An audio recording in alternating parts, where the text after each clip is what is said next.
This episode is brought to you by LifeLock. When you visit the doctor, you probably hand over your insurance, your ID, and contact details. It's just one of the many places that has your personal info. And if any of them accidentally expose it, you could be at risk for identity theft. LifeLock monitors millions of data points a second. If you become a victim, they'll fix it, guaranteed, or your money back. Save up to 40% your first year at LifeLock.com/podcast. Terms apply. $1 million, free to play. You just need to survive. It's the Fanatics NFL Survivor Pool.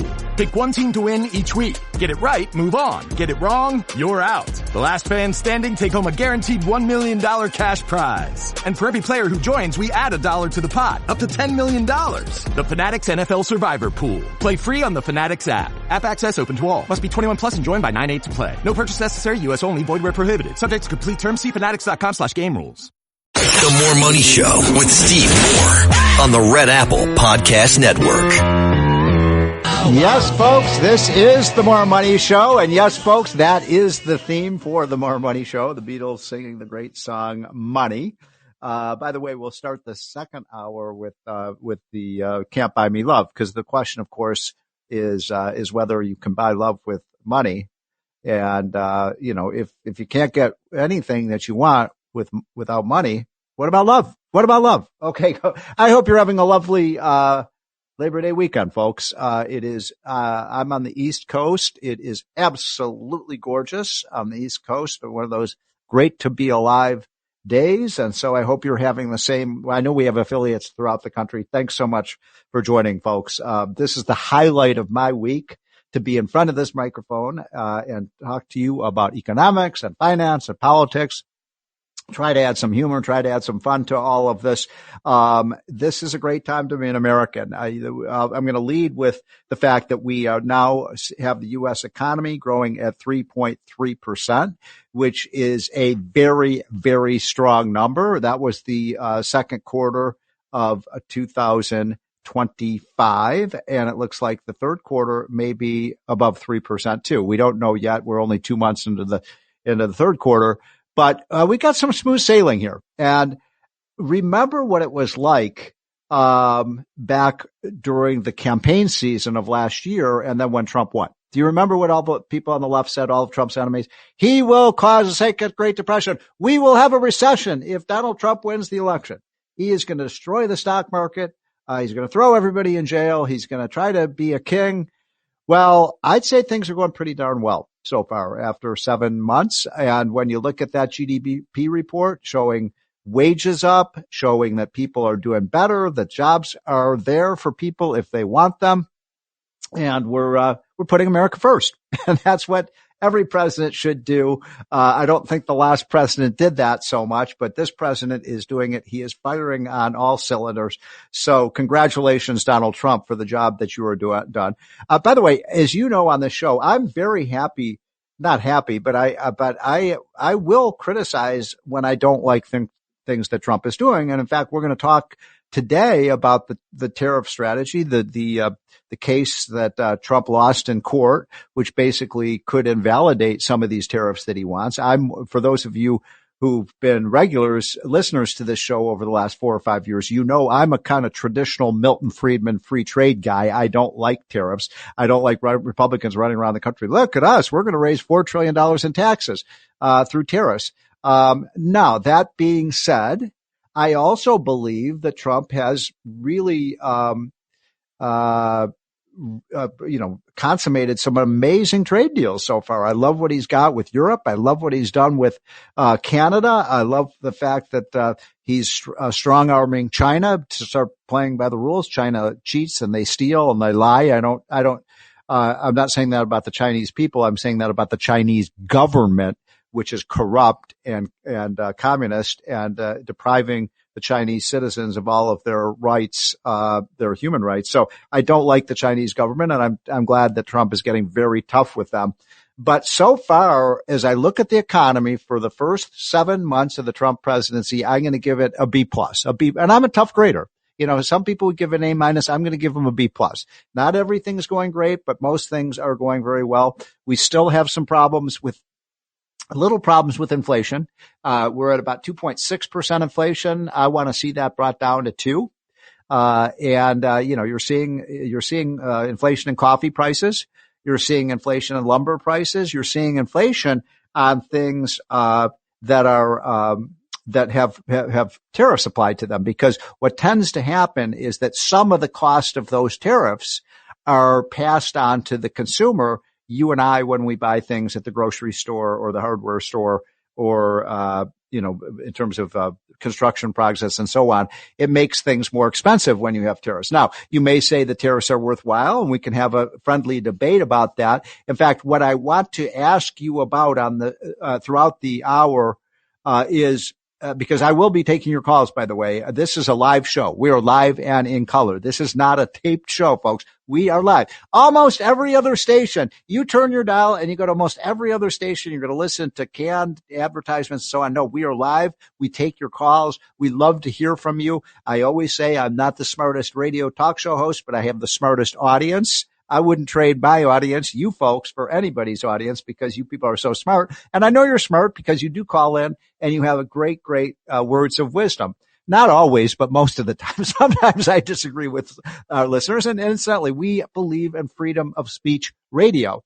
And so I like it when people call in and disagree with me, because I'm not always right. And if you don't believe that, ask my wife. She thinks I'm mostly wrong on things, but we're going to have some fun today. We're going to talk about the economy.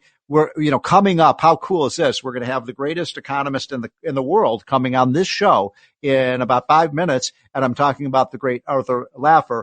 So, you've got to stay tuned for that. He is the one who changed the world. We're going to talk about Trump. We're going to talk about tariffs. We're going to talk about all these things.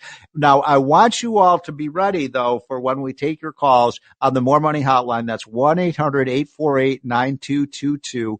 The More Money Hotline, 1-800-848-9222, because I'll be taking your calls throughout the hour. And my first question for you all is, do you like Trump's strategy on trade? And do you think the courts did the right thing in saying, no, Trump does not have the unilateral power to do this? I want to hear your opinions on all of those things, because I'm still trying to formulate my own opinion. Okay, folks, we're going to take a quick break. Come back, and we're going to have the pleasure of Arthur Laffer's company and his wisdom, because there's no better economist in the world than Arthur B. Laffer. So stay tuned. This is The More Money Show. The More Money Show with Steve Moore on the Red Apple Podcast Network.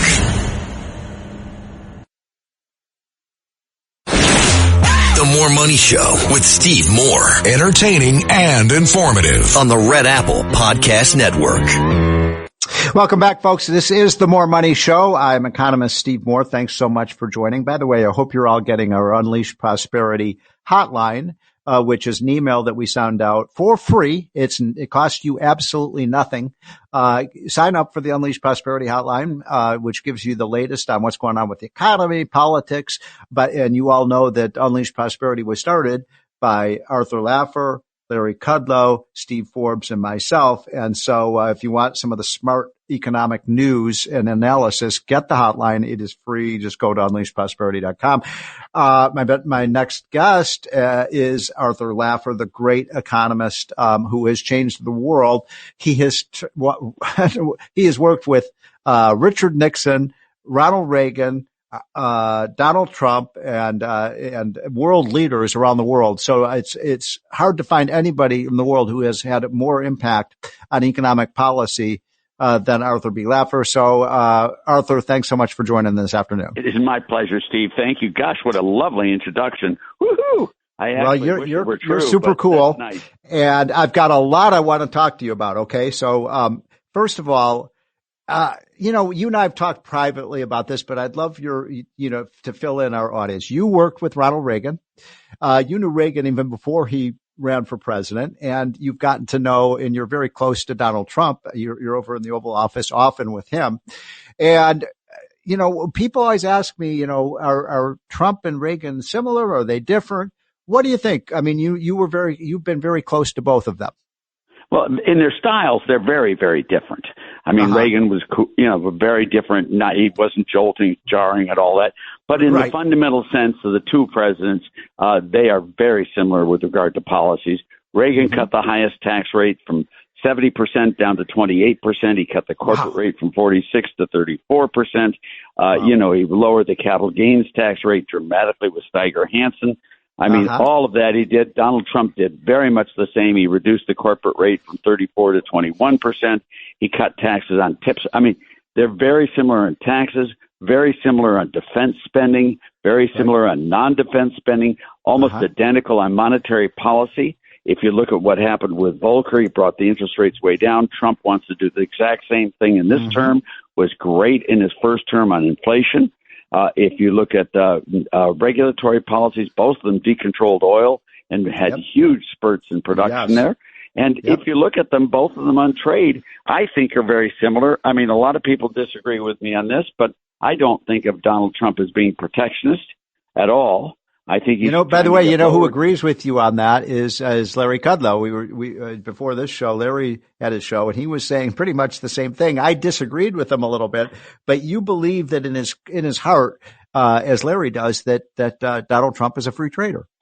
Yeah, I think he's using the tariffs and quotas and restrictions on trade to get negotiation, or getting rid of non-tariff barriers, quotas, tariffs, all this sort of stuff, to have a much freer trade world. That's my view of the world, and that's what Reagan did. If you remember, Reagan imposed all sorts of sanctions on countries for dumping goods in the U.S., which made no sense. But if you look at the NAFTA agreement that Reagan did, if you look at the USMCA agreement that Trump did, if you look at the Trump one with regard to Japan, South Korea, Brazil, Colombia, they all reduced tariffs. They didn't increase them. So I think they're very similar presidents. Their styles are very different, but their intent, their focus, and their results are going to be very much the same. Well, you may have seen that they just revised upward, Arthur, I'm talking to the great economist Arthur B. Laffer. They revised upward the second quarter GDP to 3.3%, which is a pretty solid number. And that was driven a lot by investment here in the United States and higher incomes. So it seems like we're off to a pretty good start in terms of Trump 2.0. Yeah, what I would say on that, Steve, is not put too much reliance on one quarter's number, especially in the decimal place areas and all that. Right.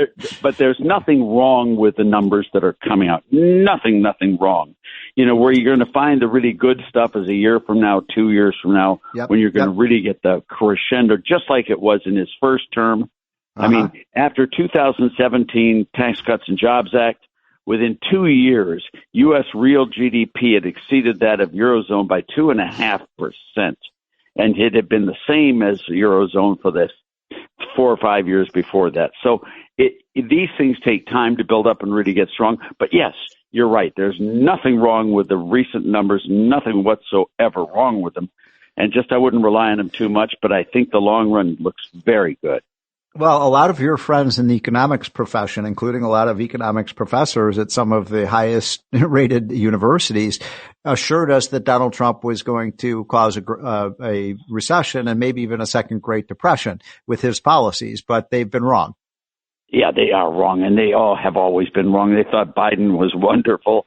I just am embarrassed. I got one. I think E.J. Antoni would be really great at the BLS. I think he'd be wonderful. And I got a letter from someone saying, Dr. Laffer, you went to Yale and Stanford, got your PhD there, and this I put there. And, there may be someone out there better than E.J. Antoni. There might be. Trump appointed him. I didn't, but God, I think he's really going to be great. Yeah. And you should never let the best be the enemy of the good. And by the way, Paul Krugman went to Yale, and there's no one worse than he is. That is true. Incidentally, E.J. Antoni is a good friend of mine, and he and I have worked side by side for the last few years. I agree with your assessment entirely. I think he's amazing. He's honest. He's a very good technical economist. He's a good statistician. Yes, and that's what you need in the BLS. Yeah, exactly. You need a technical, and he's very serious. And all of these things, he's going to politicize it, put the thumb on the scale. That's all nonsense and hooey.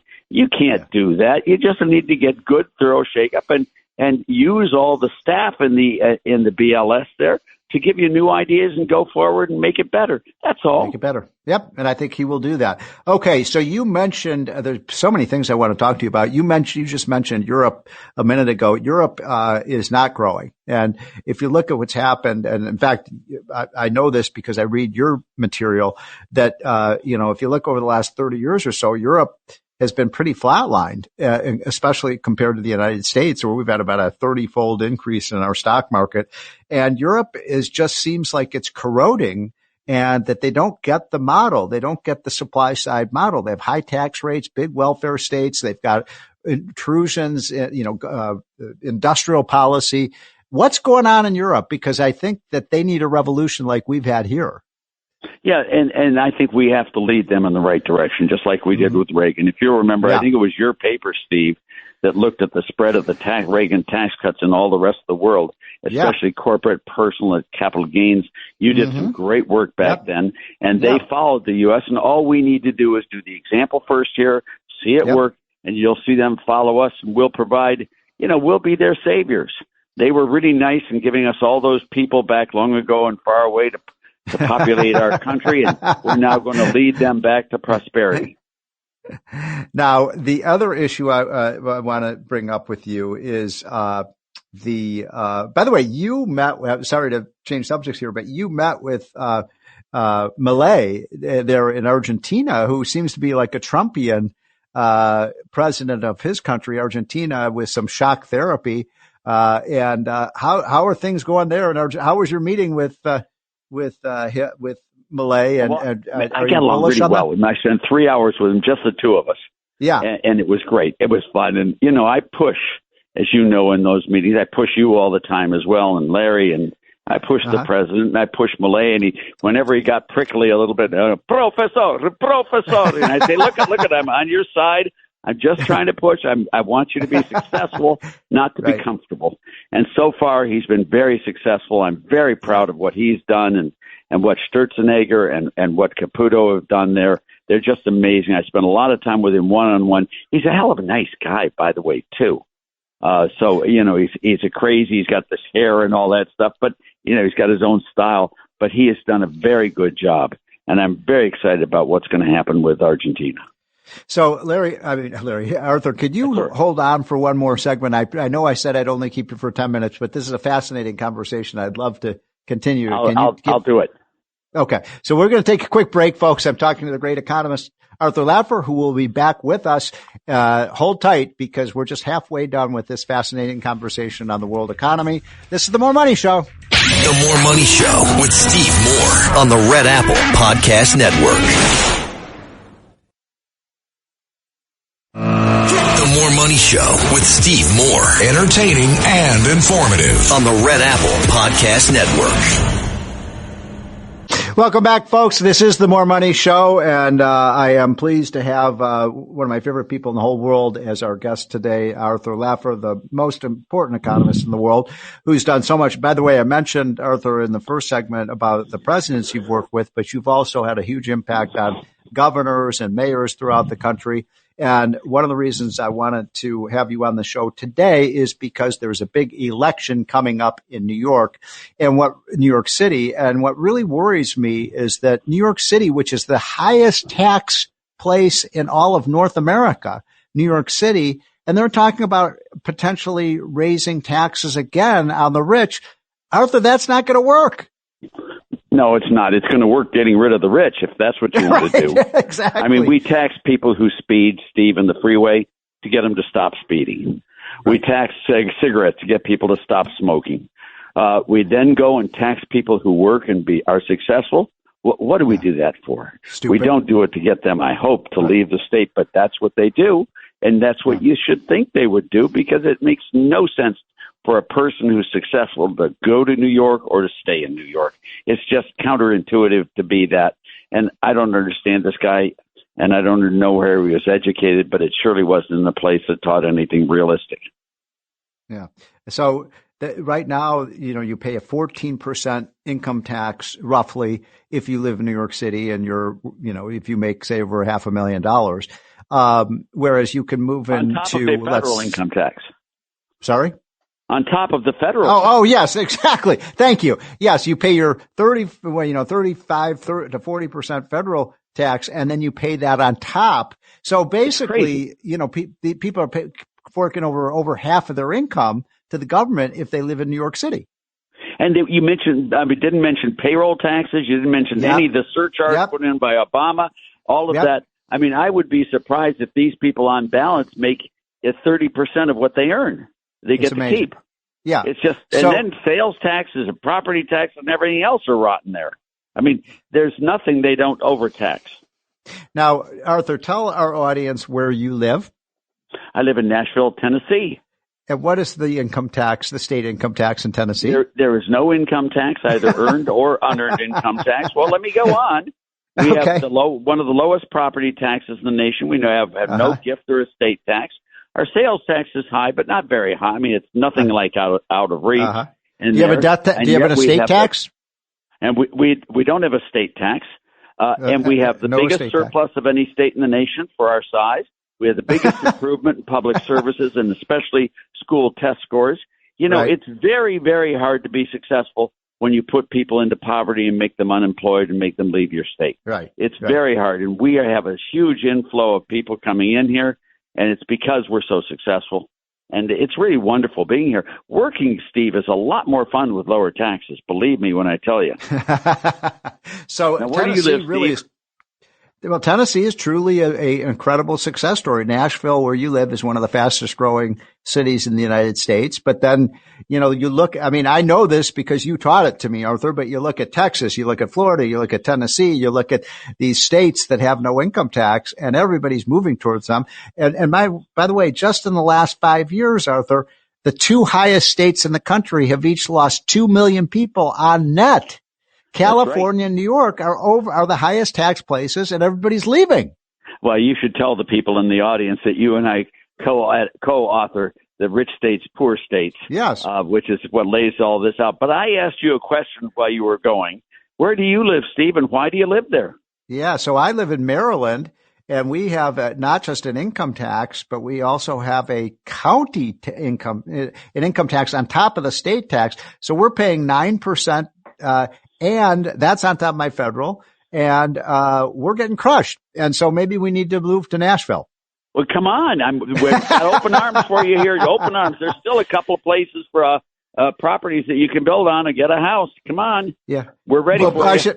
I should tell people, by the way, that Arthur Laffer and Larry Kudlow were my co-best men at my wedding. So two of my best friends in the whole world are Art Laffer and Larry Kudlow. And, I used to visit you when you lived in Rancho Santa Fe, California, which were the most beautiful places on the planet. And the taxes forced you out. Well, I left because of those taxes. But, the one thing that California does have that no one talks about is Proposition 13. We have the lowest property tax rate of any state. So if you wonder why California still exists, it's because of its very, very, very low property tax rate, which really has saved California from being West Virginia. Now, we've just got a couple minutes left. You and Steve Forbes, who are two of my favorite people in the world, have both been the strongest advocates in the country for the flat tax. You have your flat tax. Steve Forbes has his. They're not identical, but they're very similar. Why can't we get the flat tax? It's so logical. It's we can. We came very close to it with Reagan. We went from 14 tax brackets to 2, Steve. We went from a tax rate of 70% down to 28%, and the lowest tax rate was 15%. So we had ended up with 2 tax rates. That's it, 28 and 15, which is getting darn close to a true flat tax. Reagan also cut the corporate rate from 46 to 34%. So, we're moving. He got rid of a huge amount of deductions, exemptions, exclusions, omissions, write-offs, all sorts of obnoxious loopholes.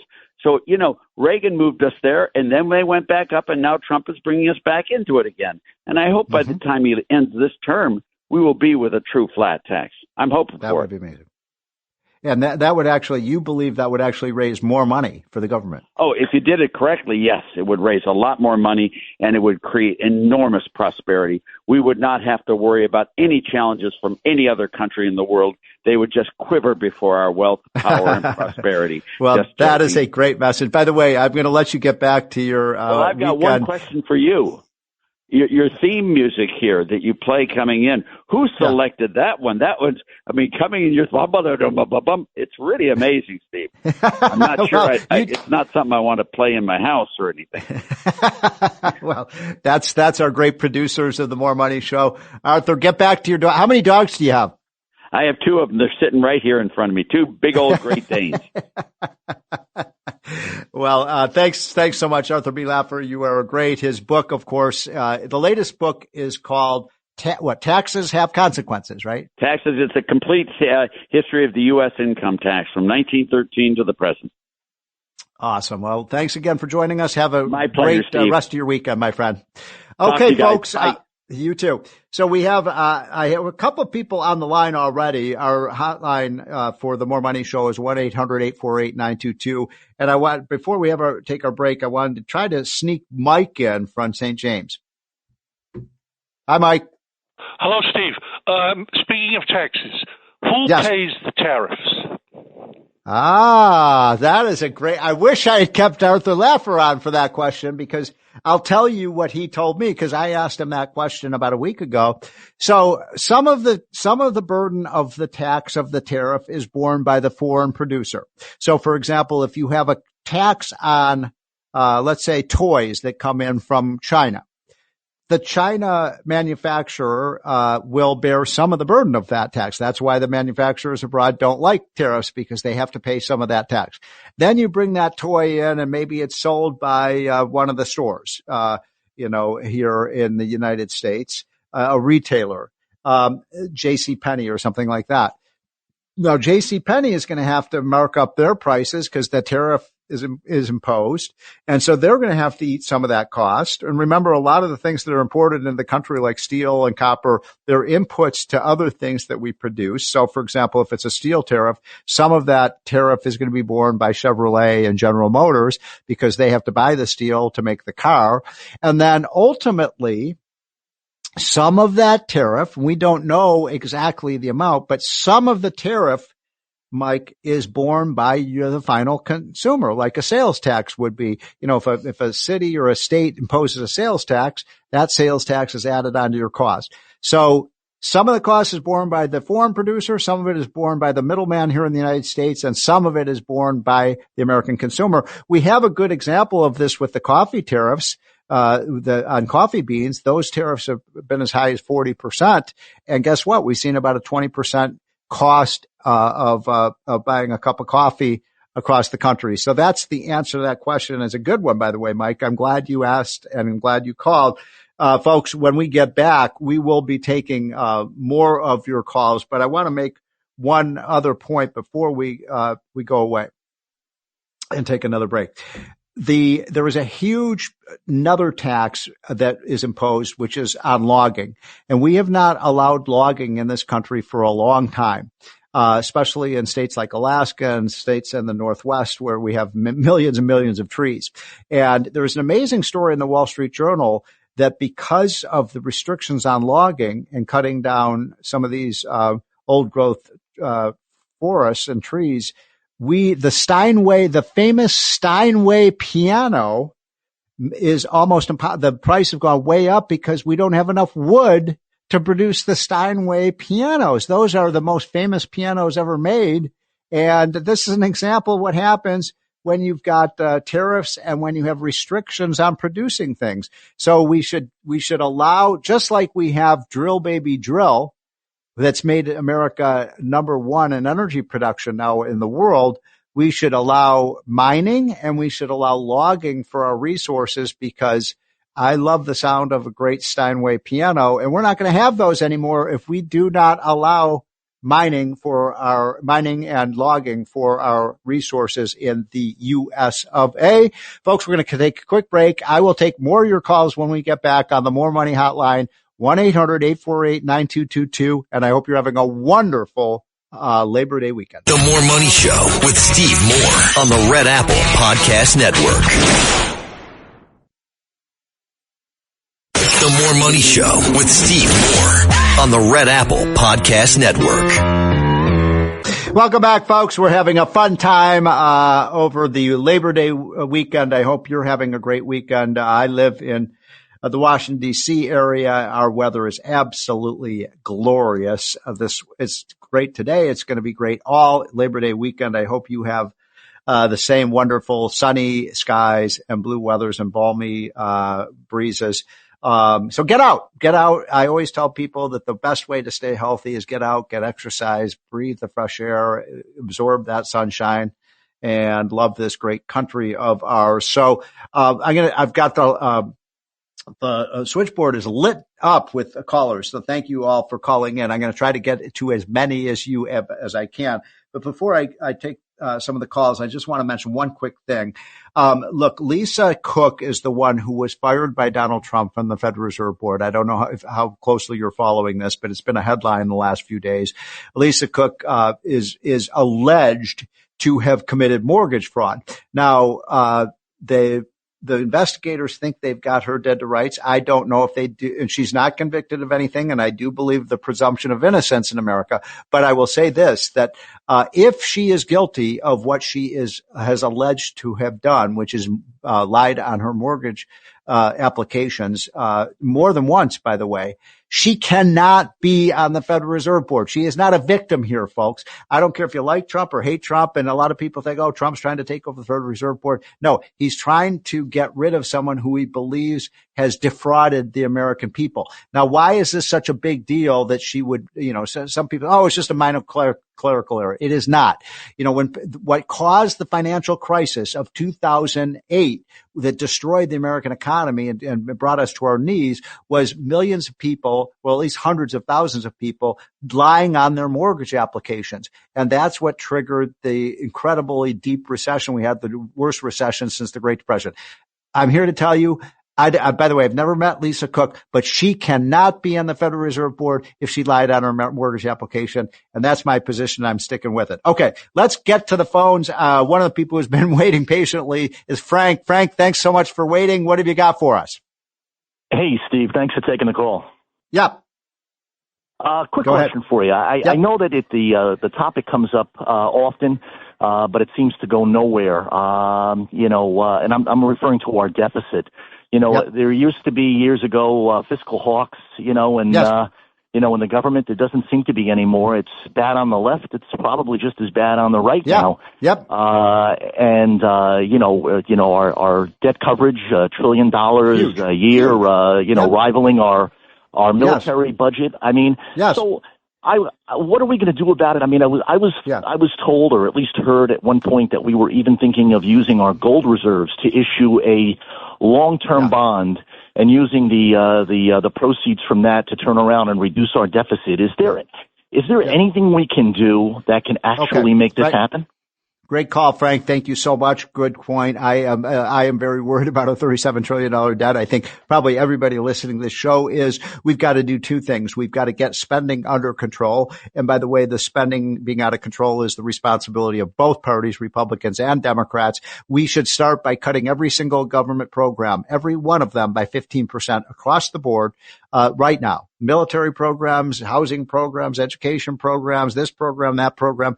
I know that there's substantial waste in the budget. Let's start by lowering the baseline of our government spending by 15%. That's very easy to do. We've increased the budget by $3 trillion just over the last few years. So that's number one. Number two, what we have to do is grow the economy. That's why this 3% growth is really important. The faster we grow the economy, the better. And you're quite right. I like this idea, gold-backed bonds. I think that would be a great way to lower interest rates on our debt. So Frank, great call, great advice. And the debt is keeping me up at night too. Let's go to Gordon. Hello. Hi, Gordon. Oh, yes, Steve. Before I ask my question, may I make two brief comments? Well, you got to go fast, Gordon, because I've got two more callers, so go quickly. First of all, I'm very glad you're an objective economic observer. That's one point. Secondly, I don't think Trump should have the unilateral power to raise tariffs to whatever he feels like. I agree with, hey, you know what? I've got to tell you, I agree with you. In fact, I was just going to say that. I think the courts are right here. I do not think the president has the unilateral authority to raise taxes. You're 100% correct. Now, the Supreme Court will make the ultimate decision on this, but to me, the Constitution is pretty clear that all tax bills have to start in the House of Representatives. Yeah, thank you. May I ask a question now? Yes. Do you think that Trump's tariff policies are going to push some wavering countries into joining the movement to displace the U.S. dollar as the world reserve currency? Okay. Great call. Thank you. Great question. So the answer to that question is no, that will never happen. The dollar, it will be the world reserve currency because there's no other substitute. You're not going to, nobody's going to invest in Russian rubles or, pesos or the euro. No way. There is no way that the dollar will lose its supremacy status. We are the alpha male economy. We'll continue to be. We make mistakes, no question about it, but we have the healthiest economy in the world and we have the best currency in the world in the dollar. So I am not worried about losing the dollar as the world reserve currency. Mr. Producer, I think you said we have a caller calling in from Texas. Okay, go ahead. Hey there, this is Charlie in Texas. Hi, where do you live, Charlie? Where are you in Texas? I'm in Prosper, Texas, about 30 minutes north of Dallas. I'm one of those people that relocated from New York 6 years ago because of the taxes. So Great. We only have 2 minutes, so go ahead. What's your quick question? You got it. So I'm the retirement manager for a large automobile company, and my question is: the Trump administration just came out with guidance, I believe, for the Department of Labor regarding crypto in retirement savings. So I get calls all the time from people who want to invest their retirement money in Dogecoin and all sorts of other things. And I try to explain to them that I have a fiduciary obligation. I can't let you do it, but it seems like it's becoming more mainstream. So I wanted your thoughts. Yeah, so Trump just signed an executive order, a great call, by the way, and he basically is saying that you can now, in your 401k plan, invest in private equity, invest in real estate, invest in cryptos. I am in favor of that because it allows people to have opportunities to invest in higher return assets than just bonds, and that's the way you get rich. And if you're a long-term investor, I think it makes a lot of sense. So by the way, I'm not a crypto investor myself, but I think people should have the right to invest in what they want to in their retirement funds. And I think this is going to give people a higher return on their money. And that's, making more money. And that's the whole purpose of this show, is to help you determine how you can make more money. Great call, by the way, folks. I hope you're having a wonderful, wonderful Labor Day weekend. This is the More Money Show. Get out there, enjoy the wonderful weather and the sports. By the way, it's the start of football season, too. I mean, my God, it just doesn't get better than this, does it, folks? We will be back in the next hour for those with affiliates that pick up our second hour. This is the More Money Show. The More Money Show with Steve Moore on the Red Apple Podcast Network. The More Money Show with Steve Moore. Entertaining and informative. On the Red Apple Podcast Network. Welcome, folks. This is the More Money Show. This is Steve Moore. I hope you're having a wonderful Labor Day weekend. This is the second hour of the More Money Show. We're on every Saturday afternoon on WABC and other affiliated stations throughout the country from 1 to 3. Following the great Larry Kudlow, who's from 10 a.m. to 1 p.m. So, having a fun time with the show today. How can you not be in a great mood? It's a beautiful, beautiful day all over the East Coast. We've got a really strong economy. We've got the illegal immigration under control. We are producing more energy than any other time in American history, thanks to Donald Trump and Drill Baby Drill. We've got so much going right with the country. The stock market's been on a tear. This is a good time to be an American. It simply is. And we have a president, and incidentally, I don't always agree with Donald Trump. I admire him greatly, but sometimes I disagree with him. I think the courts were right to say, no, Mr. President, you do not have the unilateral authority to raise taxes. No president should have that authority. Imagine if we had a president, Kamala Harris, God forbid, And she said, "Oh, the climate change is a existential threat to our country and our national security, and therefore I'm going to have to put a massive tax on our energy." No, you cannot do that. Now, Trump may win in court. We'll see. This is going to go to the Supreme Court about whether the president has the authority to raise taxes, because a tariff is a tax. I know, and by the way, I know our listeners disagree, with me. I'm not a big fan of tariffs. I do like Trump's trade deals, but whether you like tariffs or not, I think if you're a constitutionalist, if you're what we call a strict constructionist, believes that the words of the Constitution matter, then it's pretty clear to me that every tax bill has to start and pass the Congress, not at the whim of the president. Great news on the economy. We've got 3.3% growth. I mentioned that earlier, but I can't say it enough. It's a really good quarter. I think we're going to get 3% growth in this quarter we're in right now. I wanted to mention something else, if I may. This is Labor Day weekend, so it's a good time to talk about it. We have a study that we've done at Unleash Prosperity that we're going to be releasing in the next couple of days. Can I give you an advance notice on this? Because it's a blockbuster study. And what it shows is that for the median family income, people in the median means people in the exact middle. So you got 50% of people above and 50% below. The people right smack in the middle class, that we looked at what happened with the income advances for middle income families under Obama, under Trump in his first term, and under Biden. So here is an amazing thing. First of all, the incomes under Trump, again, these are the middle class. I'm not talking about the millionaires and billionaires and gazillionaires. I'm talking about middle class people. They saw about a $6,500 increase in their income in Trump's first term, adjusted for inflation. $6,500. That's a big increase.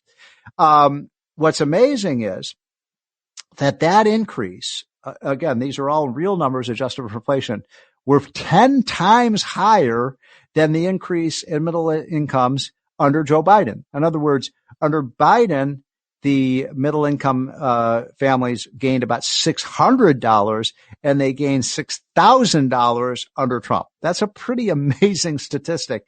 When Democrats say, we stand for the middle class. No, you don't. No, you don't. You didn't help the middle class. Now, here's even a more amazing statistic.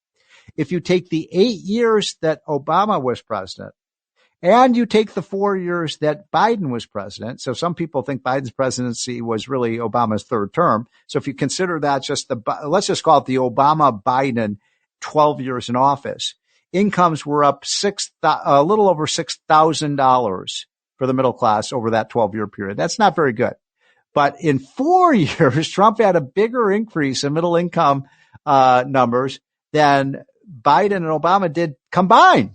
So in 4 years, he had a bigger increase in median income than Biden did in his 4 years and Obama in his 8 years. So in 3 times more time, they still didn't achieve what Trump did.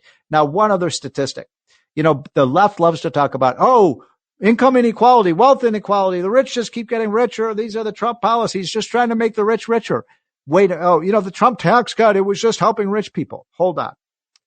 If you look at these statistics on income, and these come from the Census Bureau, these are not Steve Moore statistics. They're not the Heritage Foundation statistics. They are statistics from the official Census Bureau, the official counter of this stuff.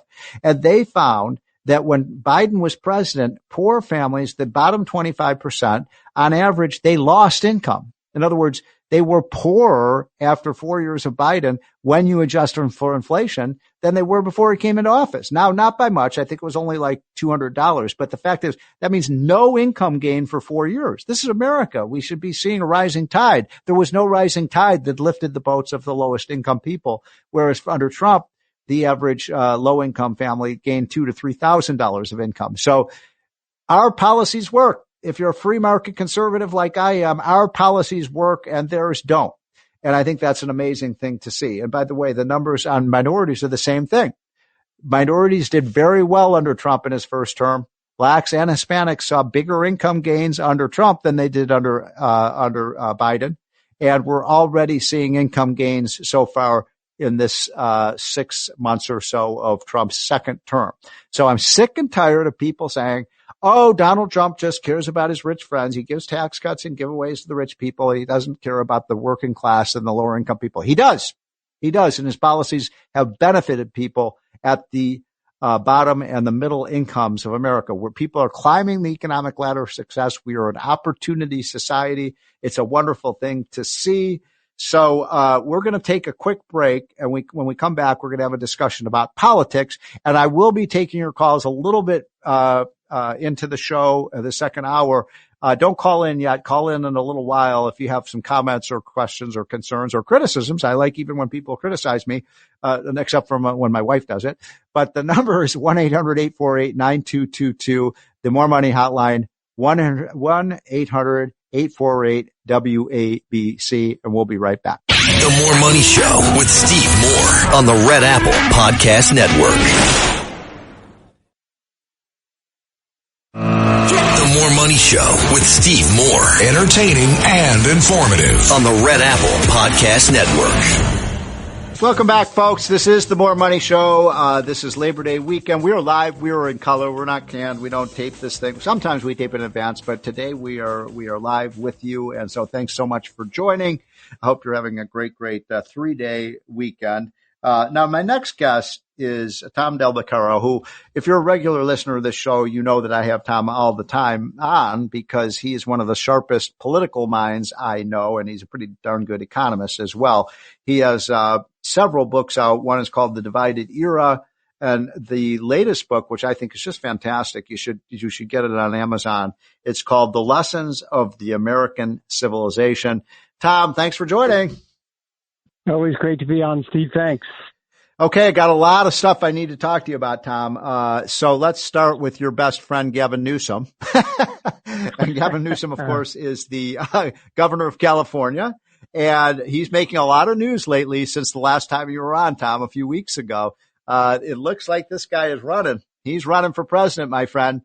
And so 100%. Most of our audience is in the New York area on the East Coast. We have some people in Chicago. We don't have too many people in California listening. So my point is, I think a lot of our audience doesn't know that much about Gavin Newsom. You ran the Republican Party in California, so you know a lot about Gavin Newsom. I mean, the guy's charming. He's handsome. He's well spoken. As conservatives, should be worried about this guy? Well, I think he's got a great shot to be the nominee for the Democrats. He's going to declare for running for the presidency in December of 2026, right after the midterms. He's a chameleon. Yep. He's on the left. Hold on. You said he's a chameleon. What do you mean by that? He's got no real principles. He'll adopt whatever position he, much like Kamala. Whatever the consultants say will work. Look what he's doing right now, Steve. He's got more police out now because, following what Trump was doing, although he's trying to claim that it was his idea first. So he's just a chameleon that way. Now, our mutual friend, Tony Strickland, was on my podcast, Politics in Perspective, and told me he's worked for 5 governors. Gavin Newsom's the only one of the 5 who never comes to the legislature to hash things out. Has no relationship with the Republicans and barely with the Democrats. He's off on his own. Right. So, he's not a policy guy. He's a political guy. And so, yes, he's articulated. He's got a horrible record. California's 50th in affordability, 50th in opportunity, tops worst in the nation in poverty. But as you and I often discuss, the left doesn't care about results. It cares about virtue signaling. Yes. So I have met Gavin Newsom once or twice. He's a very friendly guy. He's very folksy, and he reminds me a little bit of Bill Clinton, although Bill Clinton was a genuine kind of moderate Republican. Moderate Democrat. I guess what worries me is that he may try to run as sort of a Bill Clinton Democrat, but he's not a Bill Clinton Democrat. He's pretty liberal, isn't he? Yes, he has adopted very liberal positions when it suited his purpose. So when he was mayor of San Francisco, he used to say you can't be pro-employee and anti-business. Well, he's completely dropped that, which is why so many businesses have left and And we saw Bed Bath & Beyond say things. We saw the hamburger joint give him a bad time. But he is very focused, and you got to give him credit for this. He has put himself in the limelight as the anti-Republican. Right. So he's got a great chance. I think he's got a better chance than Buttigieg, who's never really run anything. Yeah, right. And he's rising in the polls because he's cast himself now as the fighter. And that's what Democrats want. They want a fighter. So, but let's go back to because you're making some excellent points. And I agree with you. I think he would be a force to be contended with in 2028. We're talking about Gavin Newsom. And by the way, if you're just joining, I'm talking to Tom Del Beccaro, who's a good friend, but also the author of several political books and also served as the chairman of the GOP in California. So here's the point I'm trying to drive at, Tom. California's a mess. Well, I mean, is his message going to be, I'm going to turn America into California? Because California has homelessness, it has poverty, it has terrible schools, people are leaving, there's big budget deficits. I mean, what's he going to say? Well, he's during the primaries, he's going to continue to say that, to talk about the fact that government has to help people in need, because that's really his only commentary, that in California, we funded this program, we funded that program. This is the Democrats' problem right now. I disagree with anyone who says that the Democrats don't know who they want to be. Remember, the Gallup poll recently said 45% of Democrats said they want the party to be more liberal, and 22% were happy. So that's 67%. And Gavin Newsom is playing to them. But that doesn't play nationally. So he's going to have trouble. I agree with you. You ask a really good question. And you know what? He's got some time to figure it out, but your guess is as good as mine. I think he'll just jump on whatever issue is the day that he thinks will work without any principle.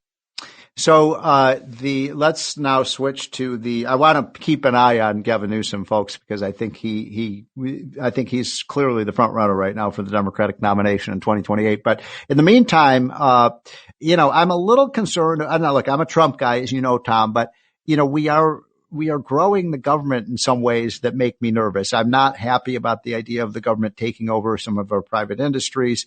I'm uneasy about the tariffs, although he's gotten some pretty good trade deals. What do you make of Trump's performance in the first 6 months of this second term?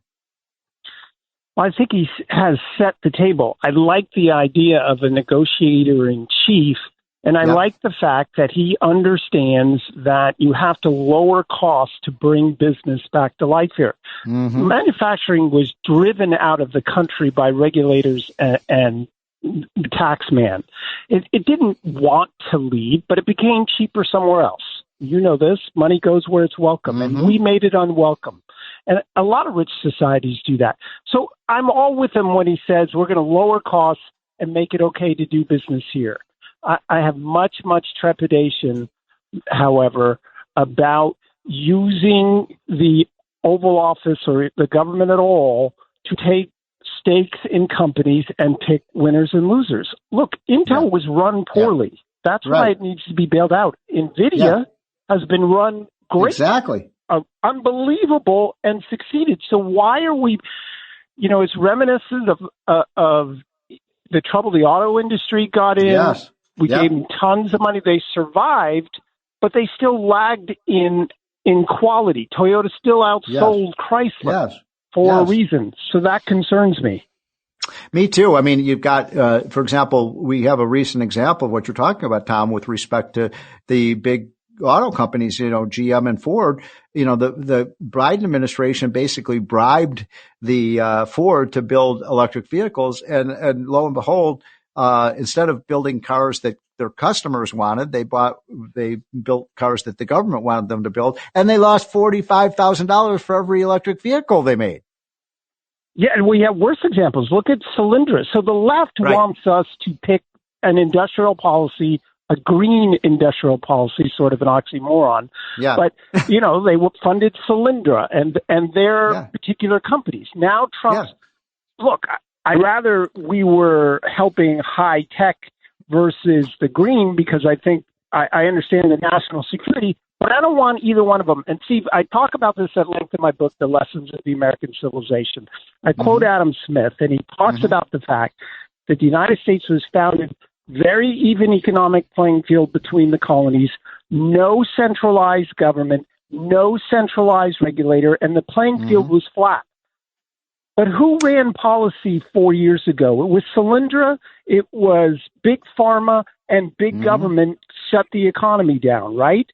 Yeah. That's not a good thing. My vote didn't count as much as Pfizer's vote, and I don't want to live in a world where Intel gets my money and I have no say. That's the whole point of freedom and capitalism. Yeah, and so this was, I love your book, and I think it's important that we understand the vision that our founders had. By the way, I'm talking to Tom Del Beccaro, and his book is just a really excellent one about the lessons of American civilization. So, how is it that we've gotten to this point today where we have the government now spending $8 trillion a year? I mean, when I came to Washington, we're spending $1 trillion. Now we're spending almost $8. Well, I covered this in the book too. You look at governments and its spending; it's 37% of the overall economy, and it really jumped in the 70s. You can look at the chart. Anybody could just chart of spending, and I think it tracked in significant deal. Of course, we had the big union deals under JFK that set the table. But once TV came along and politicians saw a disaster and said, I have a program for that, that's when spending exploded. And it has gone on ever since, because one of the first things my father, who helped start the Conservative Party of New York, said was, this is back in the 60s, he said this to me, the Democrats have it made because they can convince people they can vote themselves rich. And television helped them do that. Yep. And the problem is that, you start running out of money, and we've run out of so much money already. I mean, Tom, you're exactly right about that. So as you look at the field right now, you also have a division within the Republican movement of what I call sort of the big government conservatives that people that believe the government should be bigger and should be helping people and should be bailing out companies. And then you've got more of the traditional Reagan Republicans like you and me.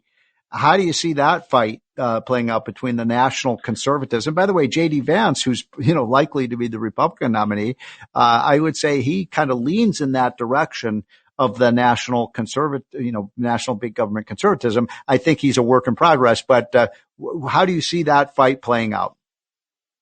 Well, I think in many ways, fate is going to play a part here, because the fate is the fact that interest on the debt is a third of the overall spending, right? Yeah. And 10 years from now, the 1 and 2 will be about $800 billion underwater. That's Social Security and Medicare.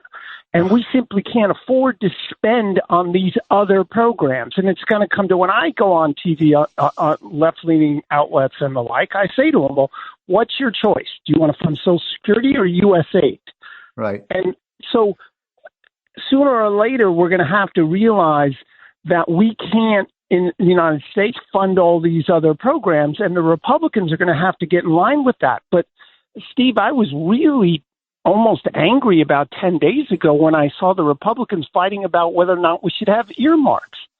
These guys have to realize that inflation impoverishes people. Inflation's related to deficits and national debt, and that's too much spending.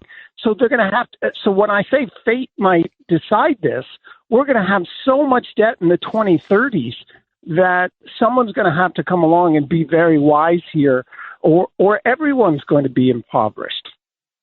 Well, I couldn't agree more, Tom, and that's what keeps me up at night as well. But we do have a good trend right now under Trump, and I hope that it continues with respect to the secure border. By the way, one other quick thing: how is it that California has become so? The people talk about the gerrymandering in Texas, but my God, California is pretty gerrymandered too. It is, and I'm about to announce, maybe I'll do it on your show in a couple of weeks, a group to help defeat Prop 50. The answer became when they started driving out businesses in the late 1980s and 90s. Mm-hmm. Aerospace was first to leave Southern California. They began pushing the regulations. Businesses and jobs began to leave. The middle class began to leave. And you got the Democrats in control now for a better part of 30 years. And Democrats do what Democrats do, which is they never had private sector jobs, so they don't understand you can't grow an economy through regulations. So they basically gutted the place. And we can't do that to the country. And that's what Republicans need to get serious about. Mm-hmm. We tried to cut, 0.05%, and we had a national crisis. Exactly. Oh, my God, the world's going to come down. The Republicans are going to cost, cut 5 cents out of every $100 that we spend. I mean, it's outrageous. Hey, Tom, I hope you have a great weekend. Thanks so much for joining. That is the great Tom Del Beccaro. When we get back, I want to talk a little bit about what is going on with the healthcare industry, which is one of our largest industries in America. We have a plan, folks. We have a plan that I've been putting together with my good friend Thomas Phillipson, who was the chief economic advisor to Donald Trump in his first term. We're going to show you how it is that we can lower healthcare costs and drug costs, but maintain the incredible innovation that we have in our healthcare system. You know, we lead the world in new drugs and new innovations. So we want to lower costs, but do it in a way that keeps America number one in winning the race for the cure for these horrible diseases. And so Tom Phillipson, one of the top economists in the country, will be my guest in the next section. So hold on, folks. Do not go away. This is the More Money Show, and it is WABC. The More Money Show with Steve Moore on the Red Apple Podcast Network. The More Money Show with Steve Moore on the Red Apple Podcast Network. Welcome back, folks. This is the More Money Show. Hope you're having a wonderful Labor Day weekend. By the way, I will be taking a few more of your calls at the end of the hour. And I want to hear what you think about the health of the economy. I think it's doing pretty darn well right now after 7 months of Trump. And not everything's going well, but most things are. So that number is 1-800-848-9222. So please call in, not right now because I want to get to my next guest, but in about 10 minutes, I will start taking your calls. My next guest is another superb economist. We had Art Laffer on in the first hour. And now I'm so pleased to have Tom Phillipson. Tom Phillipson was and still is a professor of economics at the University of Chicago. So you know all the great economists who came out of the University of Chicago. I think they have like 5 Nobel Prize winners, and Tom may be one someday soon as himself. He also served as the chairman of Donald Trump's Council of Economic Advisors in his first term, and now he's working with me on a really cool project we're doing at Unleash Prosperity called Most Favored Patient. And this project is to try to show the politicians how it is that we can lower healthcare costs, because, you know, healthcare costs have been rising dramatically, but also keep the innovation that makes for cures and all sorts of treatments for ailments and diseases, because we obviously want to win the race for the cure. So first of all, Tom, thanks for joining. Good to be with you, Steve. Okay, so let's get right into it. Well, first of all, just give me your sense, because you're one of the top economists in the country. We've got the first 7 months of the Trump administration. You served ably for him in his first term. How do you feel like things are going with respect to the economy and what Trump is doing? Well, he had to do a lot of research, so I'm very optimistic on the next 7 months or few years relative to the reset. He had to rebalance some of our trading relationships, obviously, which stirred up a lot of uncertainty. But I think we're over that now. I think that uncertainty has settled, and then people overestimated from the beginning. I said in February that tariffs are not going to be inflationary because, one, inflation is caused by fiscal and monetary policy, not tariffs, which may raise prices on certain goods. But also the tariff revenue is tiny, $200-300 billion, even if it's $400 billion. Some of that gets eaten by suppliers, but let's say half gets pushed on to consumers. That's less than 1% of total consumption, which is 2/3 of our GDP, so about $20 trillion. So that has been exaggerated. I think that paranoia has settled, and now obviously with the big beautiful bill with the tax incentives there, there's a lot to be optimistic about, and that's why I think the second quarter revision sort of reinforced that on the GDP numbers. Yeah, a great assessment. I couldn't agree more. Okay, so let us get into the project that you've been working on that is really very exciting, because this is a big problem, the runaway costs of healthcare in the United States, and that we pay more. Let's face it, we pay more than most other countries do, although I do believe we have superior quality of care in the United States. But the goal here is to try to find ways we can cut costs, but continue to have the high level of access to the best services and the innovation. So can you tell folks some of the ways we can do that? Yeah, many organizations like WHO and other are very misguided. Their ranking U.S. healthcare is very low on the totem pole, yet every rich person who gets sick wants to come to U.S. for care. Right. Essentially. Right. So yes. that tells you that our by the way, even higher, even kings and princes of countries come to the United States for healthcare. Exactly.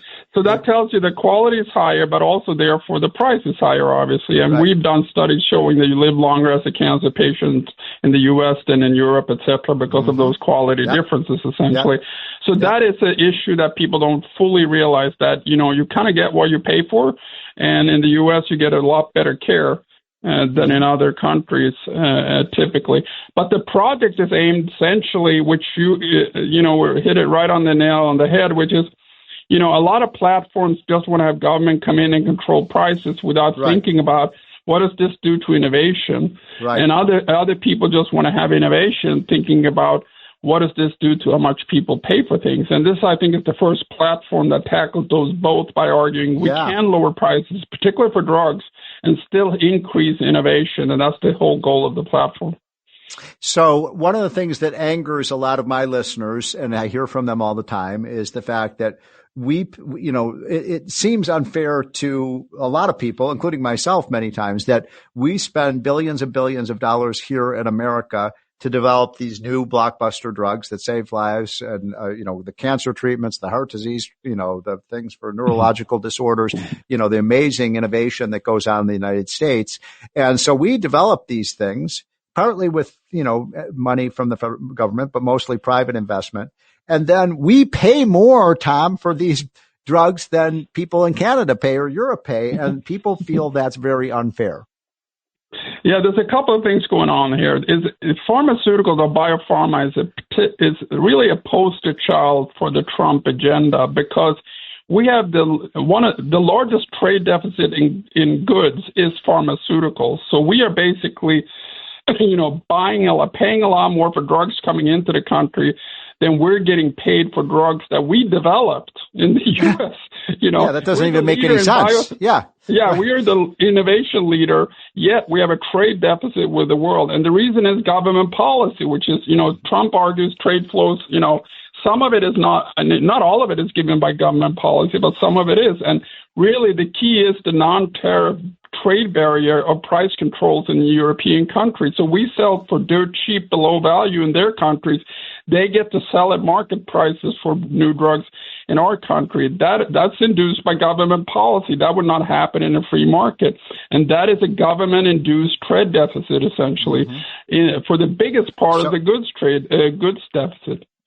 So what do we do about it? How can we make sure that the Europeans and the Canadians and the Japanese, and especially people in rich, fairly rich countries, are bearing some of the costs? Because why should the United States bear all of the cost of the innovation?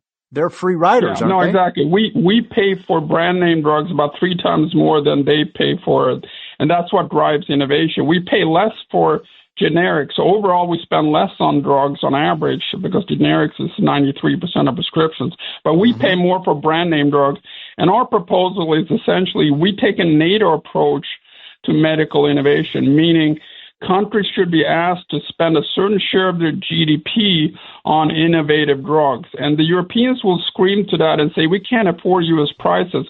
But that's misguided, because they're spending more in total on drugs because they're spending twice as much. Their prices are twice as high on generics, which I said is the vast majority of prescriptions. So if they would have generic policy like in the U.S. and then increase their spending on brands, they could lower their spending essentially overall, and then decrease free riding with less total spending in the EU, let's say. So we did a poll at the by the way, people can go to Most Favored Patient website and you can see some of the work we're doing.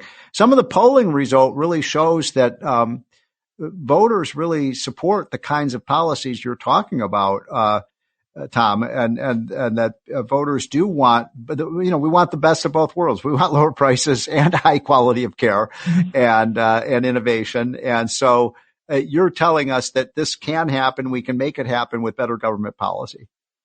Yeah, I think the issue here on support from patients is that a lot of them like direct-to-patient distribution. Like it's been estimated about 50 cents on the dollar of innovations go to intermediaries, whether that's insurance companies, wholesalers, PBMs, etc. That means that if we can cut those intermediary costs, essentially, we can still preserve the incentive to innovate to manufacturers who get 50 cents on the dollar. But if we can just cut those costs, that can lower, the price for consumers, meaning employers and patients, etc. at the same time. So part of the problem we have with middlemen is, which I'm against regulating more. Part of the problem is the concentration. So PBM, you have three massive companies essentially, and it's more FTC, DOJ antitrust issue to basically break up because given their size essentially, they can get enormous amount of advantages and get a lot of return from the manufacturers in distributing their drugs. And that's the real issue. Once we need those middlemen markets to be a lot more competitive, and also Tom, go direct to patients. Explain, because I'm a little fuzzy on this, and if I am, I'm sure a lot of our listeners are, because I'm more of a student than this on this. But what is a pharmacy? I hear that term all the time. We always hear it. The pharmacy benefit manager, the PBMs. Who are they? What do they tell us? Who are these people? Express Scripts, and Caremark and others are the largest, but. What they do is essentially they manage the pharmacy part of a health insurance plan, essentially. But therefore, they have enormous power because they can put, drugs on the formulary, being where they go on the formulary, essentially, whether they get picked first or whether they get picked second, where exactly they are. And therefore, they can basically have it. It's good because they can represent consumers and get lower prices than consumers going alone. But it's bad because they have so much market power that they extract an enormous price for providing that service. And now who owns I mean, they're owned by the insurance companies, the hospitals, the doctors. I mean, who owns these PBMs? Yeah, some of them are merged with the insurance company. It used to be that someone was actually involved with the pharma companies, but some of them are merged. But it's really a concentration issue. Like the three big guys are about 85% of the market, and it's really, in my view, a concentration. Instead of trying to regulate what they do, I think it's much more of an issue that we need to get deregulation to get competition in this market.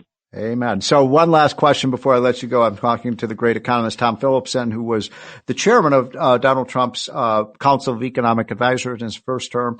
He now works with me on a lot of issues at Unleash Prosperity, and he's also the director of a new group that is called Most Favored Patient, which is how do you lower costs of our healthcare system without impeding the quality of it. So explain just in a few minutes, if you could, why it is that price controls on drugs are not the solution. Yeah, I think the most favored nation price controls that's been discussed, essentially, they want to have regulation. It's a price control that basically dictates that U.S. gets the best price in the world. The problem with that is that the U.S. is currently, with its free market pricing, about 70% of earnings for the average drug. And so no one is going to sacrifice their U.S. market to match, let's say, Canada's price. Canada is about 5% of revenue relative to the U.S. because they're, 10% of our population, and they have price controls, which we don't have as much. So basically, no one's going to price to Canada's prices to keep the U.S. the lowest price. What's going to happen is you're going to force Canada, if you can, to come up to U.S. prices. If you cannot, which is likely, you will abandon Canada. You're not going to walk away from your U.S. market to please Canada, essentially. So that if that's the case, we will have more free riding as opposed to less, because those countries will then come in when things go generic, or they will compulsory license the drugs when they say you're not going to sell to us, etc. So that will mean U.S. prices will stay the same, but you will have more free riding. That's sort of an extreme version of what will happen. But also you will get less innovation, right? Because at some point now, the last thing I'll ask you, Tom, is, you did a pretty famous study showing the benefits to mankind and to even our economy from drug innovation. I mean, it's a huge, huge contributor to human well-being. Yeah, in general, medical innovation is not just drug innovation, because if you look at the studies by a guy called Kevin Murphy and Robert Appel at University of Chicago, they did a very famous study where they basically showed that during the last century, the growth in health was on par with all GDP growth in terms of generating value. Think about it. You lived twice as long during that period, let's say from 35 to whatever, 70. So generating health is the most valuable thing we have. People know that anecdotally, but also shows up in the economic numbers, right? So health is an extremely important, it's our most important asset, essentially. Yes. So improvements in health are so important, and that's why medical innovation, which was roughly half of that gain, essentially, was medical innovation, is so important. So my sister has a daughter who is, so she's my niece, has epilepsy. And I always said, she would give $1 million if she could have a cure for epilepsy. So, sometimes we take the value of these life-saving drugs for granted. Yeah, I mean, the problem is it's very short-sighted because, like I said, 93% of prescriptions are generic from things that were innovated in the past. So that's most of what we consume as drugs. So if you basically shut off the 7% of innovation in prescriptions, you're not generating great health in the future, because most of the future is past innovations that are really, really cheap. Well, Tom, that is a great analysis. Thank you so much for what you're doing. And I think this project has so much hope. It is called Most Favored Patient, how we can lower costs and increase innovation in our medical industry. Folks, we'll be right back. I'll be taking your calls when we come back. 1-800-848-9222. This is The More Money Show. The More Money Show with Steve Moore on the Red Apple Podcast Network.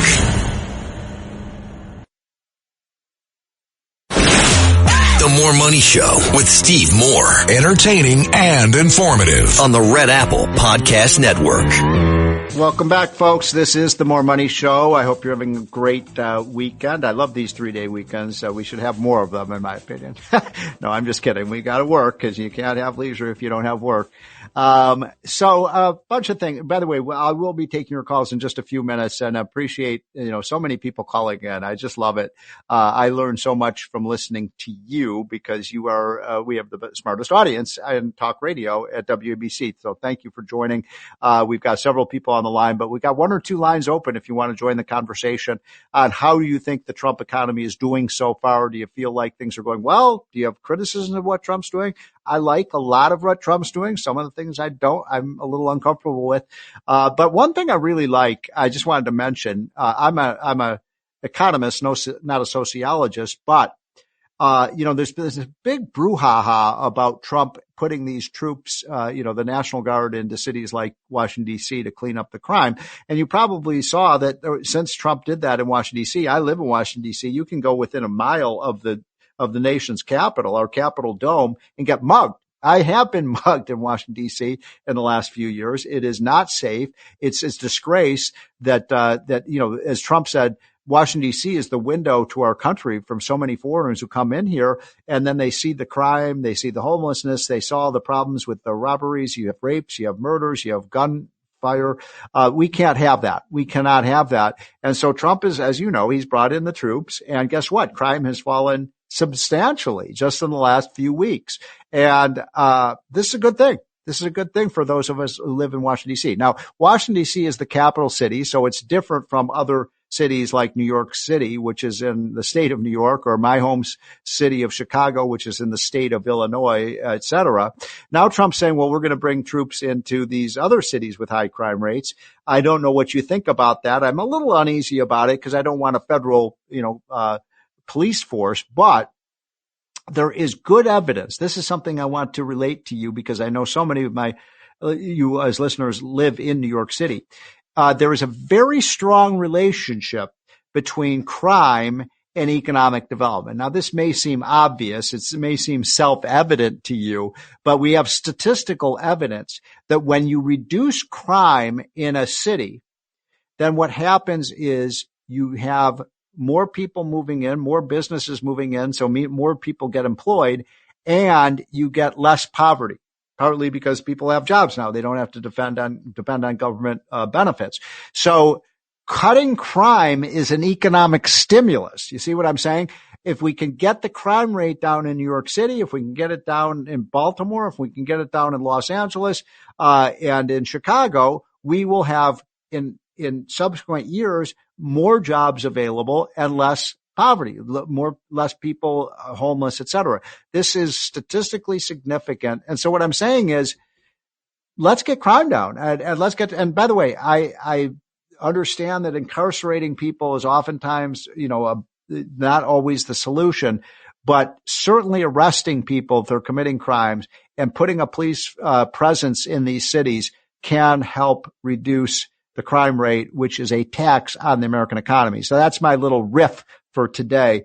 But let's go to the crime. Let's go to the calls because I love listening to what you all have to say. And I know there've been a number of people who've been very patiently waiting. If you want to get into the conversation, I think we have room for one or two more callers. It's 1-800-848-9222. And one person who has been very patiently waiting is Dan. Dan, you're on the More Money Show. Yeah, Steve, I was calling you about the tariffs, but yes. That last guest you had was, yes. he hit it out of the park. He knows so much about this problem with health care. He's amazing. He's one of the smartest guys I know. Yeah. I'm an insurance agent. I'm an insurance agent. So I've been dealing with these issues for 50 years, okay, in my business. And this guy, he needs to be in government. He really he was. He worked as the chief economist for Trump. Yeah. But you've got, okay, Dan, I'm short on time. So what's your question? Okay, tariffs. Yes. Donald Trump is a free trader. Yes, he would be the happiest if there were no tariffs. Free trade with no tariffs. Yes. But the issue is so complicated. And, we've been picking up the tab for our friends since World War I. Yes, it's ridiculous. Right. Yeah. And now he's saying, okay, guys, the party's over, and we cannot finance European socialism forever. And that's why the tariffs are important because, listen, we have a market that everybody wants to be in. Yes, that's right. And they've got to pay admission. Yeah. Okay, Dan, look, I got to cut you off because I've got two other callers. I think you raised a great point. And there's no question. I'm sick and tired of paying for the defense of Europe. I think, look, the World War II ended 70 years ago. Why are we still providing defense for Germany and France and Italy and Spain? I don't really understand the point of that. I'm not a military or foreign policy expert, but it's time that they pay for their own national defense because they've got to stand on their own 2 feet after 70 years. And you're right. It really goes back almost 100 years. We've been defending Europe and they haven't been ponying up the money that they owe us. And Trump is using the trade as a way to get countries to pay more. And you nailed it, my friend. Dan, you said it very well. Okay. I think we have Steve from New Jersey. Hey, Steve. Hi, Steve. Been with you from day one. I enjoy the show. I'm going to agree with you. I'm going to agree with you on the interest on mortgage loan fraud. I'm going to disagree on the tariffs. Ready? Okay. I worked for a subprime mortgage lender going back 20, 25 years. You are right, Steve. It is mortgage fraud such as this woman here and Adam Schiff and the other one, James Engagement, that helped get all that phony paper down on Wall Street and close the unbelievable. Subprime. All right, no doubt she should be called on the carpet. Now, here's what hold on, let me just interrupt you. I just want to make sure people understand what we're talking about here. I am making the case. I think Steve is agreeing with me that if Lisa is guilty of what she is charged with, at least allegedly. If this is true, she cannot be on the Federal Reserve Board. You cannot have somebody who's cheated on their mortgage documents having control of the mortgage process. I just think it's outrageous. Yes, Steve. Completely. What's your quick second point? Because I got two more callers I want to get to before we go ahead. Steve, as a constitutionalist, right? Tariffs are the way Trump's using them to deal with an economic and national security crisis. They're constitutional, Steve. I'm an originalist. If you want me to call me a strict constitutionalist, go right at it. But that under these circumstances, they are necessary, and they shouldn't have to go through Congress. Congress didn't give a damn about any of this when all this trade imbalance was going on, and we're financing other nations. Trump is using emergency powers to fix it. That federal courts should get the hell out of the way. Okay, well, Steve, great call. You know who agrees with you, Steve? My buddy Larry Kudlow. He agrees with you. So Larry and I seldom disagree on this, but I disagree with Larry. I think that the Congress should have to approve tariffs. Larry and you, Steve, believe the president has the authority to do it. That's why we have this show, so we can disagree. Okay, let's try to get to, is it Judy in New York City? Yes, sir. I wonder if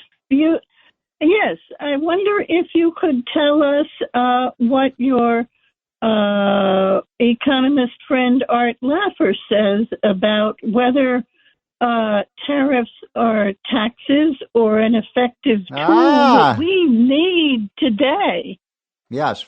Great question, Judy. So I've talked to Art Laffer about this. He and I talk about every other day, and he believes that some of this cost is borne by the consumer. Some of it is borne by the producers. It depends on the individual circumstance, but I don't like it when people say, well, this isn't going to raise. Now, the point that Tom Phillipson was making is that most of the things we buy are not necessarily imported, so it doesn't really affect the prices of non-imported things.